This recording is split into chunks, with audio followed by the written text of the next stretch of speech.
today we are going to talk about how economic disparities impact lesson planning. So does anybody remember last year in the principles course when we reviewed Bloom's taxonomy? Yes? Yes. Okay. Could anybody tell me what the different levels are? No. No. Need a little room. I remember, but I don't. You remember but you don't. That's okay, that's okay. Okay, so Bloom's taxonomy.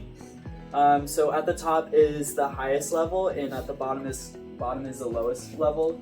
So typically when you're planning units or just lessons in general, you want to start at the bottom to just introduce topics and lessons, and then you want to work your way up to make sure that students have like their full understanding of concepts.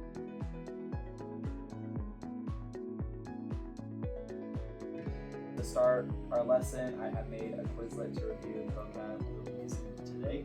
So here are some of the words we'll be using.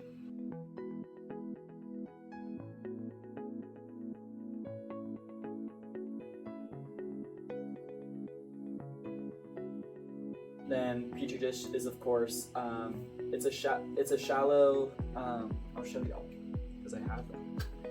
So it's like this. So it's plastic and it's like a dish, and then if I move it sideways, there's this clear stuff in the bottom. That is what you'll be using for your petri dish. So, but yeah, a petri dish is a shallow, transparent lidded dish to use to culture samples. So the nutrient agar is the stuff in the bottom of the petri dish. It is a type of gelatin used in petri dishes to culture samples. How long did it take to wait? $20. It looks like a rainbow. I think it's jelly.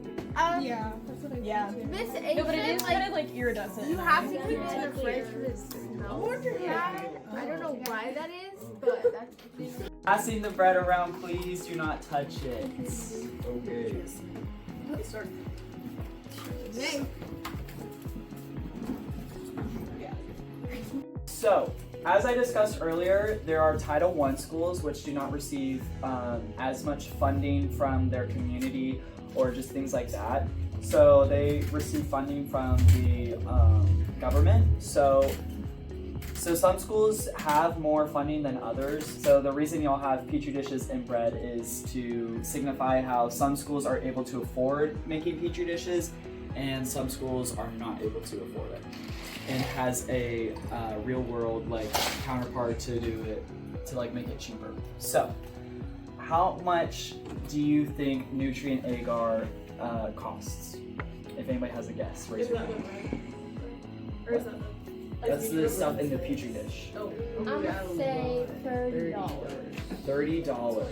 Well, I like guess- per thing. $5. Well, I will show you. Or like overall. I don't know. 15. Do you mean the material itself or the amount in the petri dish? The material itself. This I guess much. 50. Oh, yeah, $30. 70. I'm gonna go to 50. 40. 50 is good. I'm being optimistic. This little container is $50. Okay. So that creates about 200 dishes. So that would create about 4 or 5 classroom sizes of petri dishes for like independent students. So yeah. So some schools can't afford $50 to do that, even though like you might think, oh, it's not that expensive. But when you're running multiple labs like that uses nutrient agar, it might not last you as much.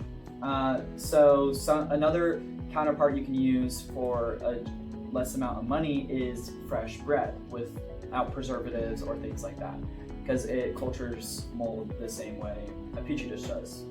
So to maintain a sterile environment in class, students touch everything, right? Little kids. So one of the ways you can do that is by having a spray bottle with isopropyl alcohol. This kills all the germs on your hand and it evaporates quickly with air. So that is one way you can keep a sterile classroom environment. Another thing is UV light. It kills off germs very quickly, 'cause like a sunburn that kills off the germs on your body from the UV rays from the sun. It does the same with bacteria and like a UV flashlight. So that's another way you can keep items sterile in a classroom.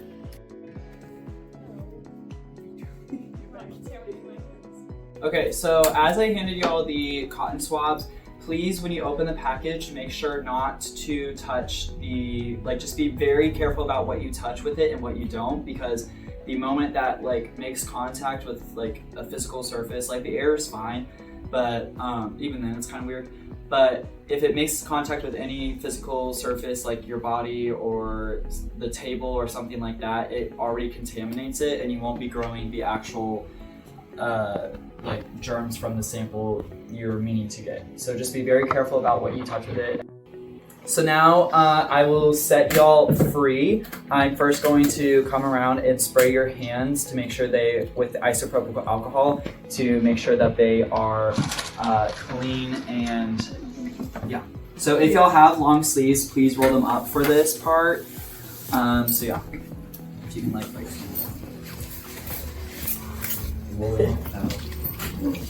and just like rub them around, and then you can just like kind of like fan them.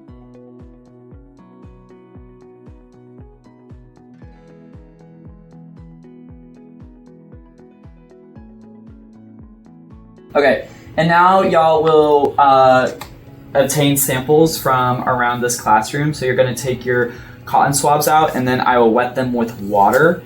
And then you will be able to rub your surface, and then you want to place it right back into your your thing.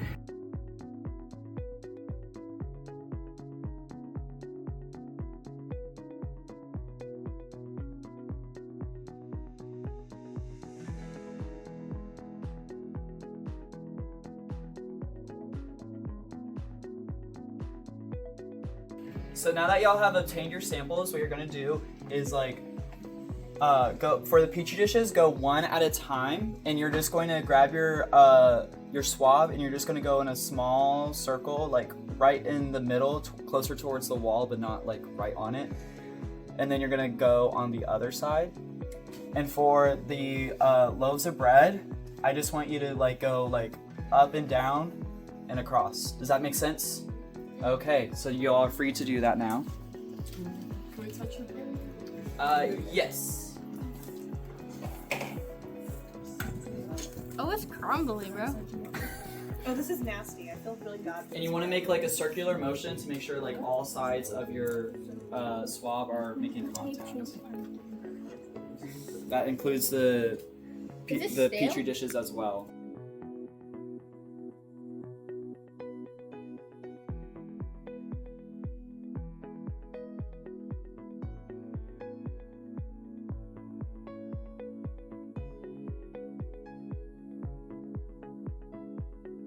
Once you're done with your petri dishes, put the lid back on. Okay, so now I'm going to show you the example I did, and this has had, I think, about it's had about 2 weeks or 3 weeks of culturing. So here's the bacteria I have gotten, if y'all want to take a look. Yeah, when she swallowed. So I swabbed one of our expo markers, the doorbell. Wait, I wrote on the back. The doorbell to get inside the Bechtel, the handle for the snack cabinet over there, and the portable door out here, the handle on that. I want y'all to guess which one is which, because one of them is a lot nastier than the others. Wait, the door? Yeah, the door. I think the doorbell is probably really Actually, yeah, the doorbell has so many more people touching it. Cause that's like for the whole bathroom. So like if you're out here on the portable, ooh, that's actually nasty. So that'll be what yours looks like in a few days. So yeah, so to conclude our lesson, we will come back later to do that.